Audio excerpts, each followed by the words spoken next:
अस्सलाम वालेकुम। हज एंड उम्रा टीवी में आज की ये वीडियो बहुत अहम है। हज और उम्रा पर जाने वाले तमाम ख़वातीन व हज़रात, चाहे इनका ताल्लुक किसी भी मुल्क से हो, आप इस वीडियो को मुकम्मल देखें और अपने जानने वालों को भी शेयर कीजिए। जो भी हज एंड उम्रा पे जाना चाहता है, आप किसी भी प्लेटफॉर्म पे हो वहाँ पर शेयर कीजिए ताकि आप भी सवाब जारिया में शामिल हो जाएं। और बहुत सारे अनवा अक़साम के सवालात जो पे हज और उम्रा पर जो जाना चाहते हैं, उनके लिए जो दुश्वारियाँ पेश आती हैं उसके बारे में भी बहुत से सवालात हैं। ऐसे सवालात जो आप लोगों में से ही किसी ने पूछे हैं और मेरे चैनल पे मौजूद हैं, तो मैंने सोचा कि ये बड़े ऐसे इंटरेस्टिंग सवालात हैं कि वाक़ई इनका जवाब हर एक को मालूम नहीं होगा।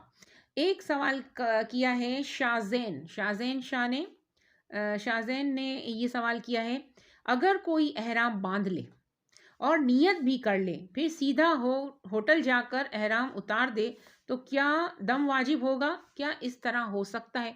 यानी कि इन्होंने जो सवाल किया बड़ा पेचीदा सवाल है कि एहराम भी बांध लिया है अपने मुल्क से जाते हुए या किसी भी शहर से जाते हुए, और नियत भी कर ली है, और फिर इसके बाद मक्का जाकर वो हरम शरीफ नहीं गए, जबकि वो होटल चले गए और वहाँ जाकर उन्होंने एहराम उतार दिया, तो उनके लिए क्या दम वाजिब हो गया? आप हैं कि इस तरह से आप नहीं कर सकते, और अगर आपने एहराम उतार दिया है तो इसकी कोई वजह होगी।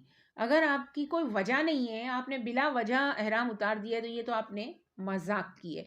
तो ये हज और उम्रा और एहराम और नीयत वगैरह ये बिल्कुल मजाक नहीं है।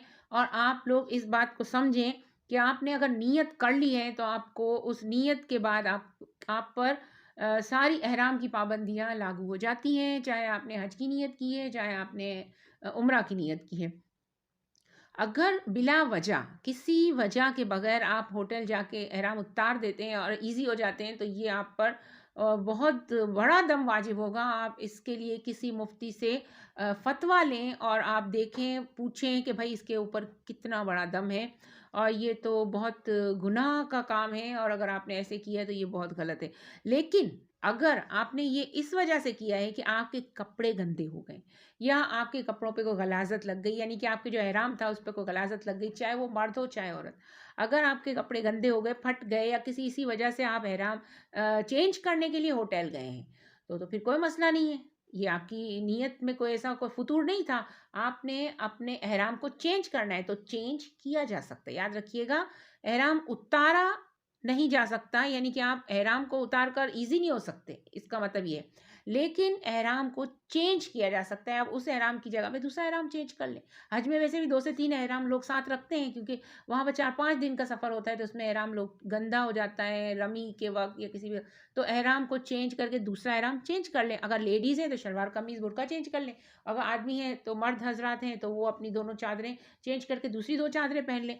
लेकिन एहराम की पाबंदियाँ वही रहेंगी, आप एहराम चेंज कर लेंगे, पाबंदियाँ ख़त्म नहीं होंगी जब तक कि आपने उम्रा या हज मुकम्मल तौर पे अदा करके अपने बालों का जो है वो बालों की कटिंग ना कर ली। मर्द हज़रात ने अगर बालों को कटवा नहीं लिया, सर मुंडवा नहीं लिया, तो ये दोनों काम करने के बाद बाल कटेंगे, इसके बाद ही आप पर जो है वो एहराम की पाबंदियाँ ख़त्म हो जाएंगी।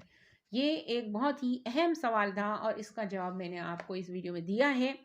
इस वीडियो को बनाने का मकसद आप लोगों की इतनी अहम और छोटी-छोटी बातें हैं जो कि इंसान के ज़हन में आती हैं कि हमने ये कर लिया, तो कोई मसला नहीं है अगर आपने किसी वजह से ये एहराम उतारा है। वीडियो देखने का बहुत-बहुत शुक्रिया। मुझे दुआ में याद रखिएगा। अल्लाह निगहबान।